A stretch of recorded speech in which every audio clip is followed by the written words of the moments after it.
Good morning. Happy Tuesday. I have Neuro Coffee in hand and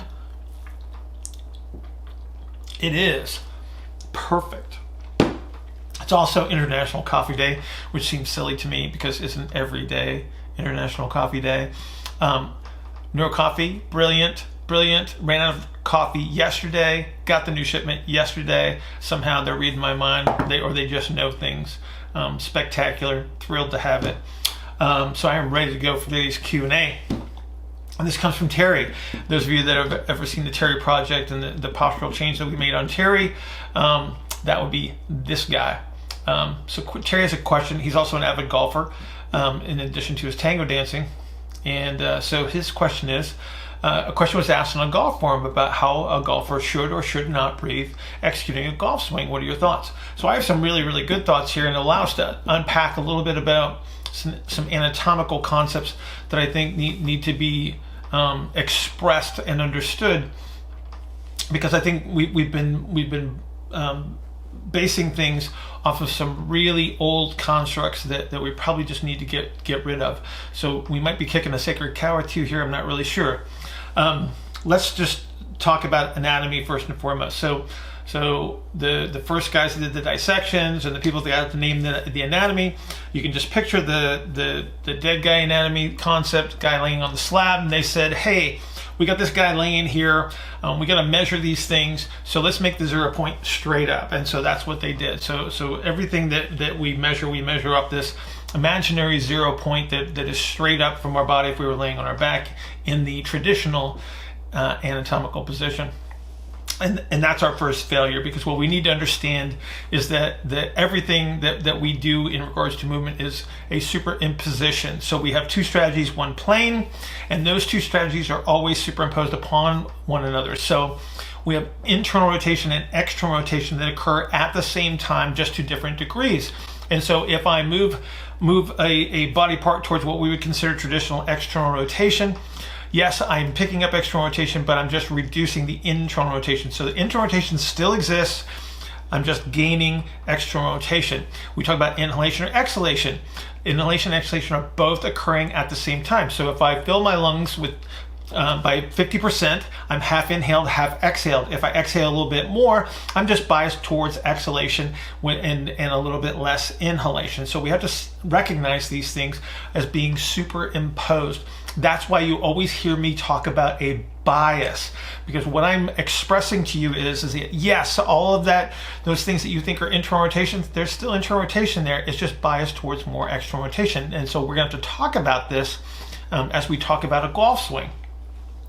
A couple other concepts. For us to access movement, we have to be biased towards expansion. Otherwise, we have to create some form of compensatory strategy. To produce force, we have to be biased towards a compressive strategy, so more of an exhalation concept. So again, breathing is our way that we can help ourselves bias towards the expansion element and the compression element. Okay, now let's go to the golf swing. So should you breathe during a golf swing? You better, because you're going to need to be able to access movement and force production. So think about this now for a second. So if we're going to move ourselves into the backswing, we're going to be biased towards external rotation throughout the system, which means that we're going to be moving towards an expansive strategy. Otherwise, we cannot access ranges of motion that are necessary to accomplish our effective golf swing. So all you have to do is go out to the range and take a breath, squeeze it as tight as you can, and then try to move. Doesn't really work too well. So I have to be able to inhale to capture these positions at end ranges. Now, at about the point where I'm coming down from the backswing, where my arm is about parallel to the ground, I start to bias myself towards an exhalation strategy, because I have to produce force. I actually have to stop my body from moving so I can translate the force into the club head. So this is where the club head's going to start to pick up its acceleration. I'm going to hit the maximum exhalation strategy at the point of impact. And so this is max propulsion for a golf swing. Just like when we talk about gait or running or whatever, we have to have our max propulsion. After the impact with the ball, I have to move again towards my ability to externally rotate, my ability to inhale and expand, because I have to recapture the external rotation bias in follow through. So the same sequence occurs no matter what sporting event that we're actually talking about. If I'm swinging a tennis racket, a golf club, a baseball bat, if I'm throwing a ball, any kind of implement sport, any kind of rotational activity, all of these things are going to occur because I need to have an external rotation inhalation bias to access positions and movement, and then I need to capture an exhalation internal rotation compressive bias to produce force. And so again, they're always superimposed. I'm just biasing myself in one direction or the other. So it's always two strategies, one plane.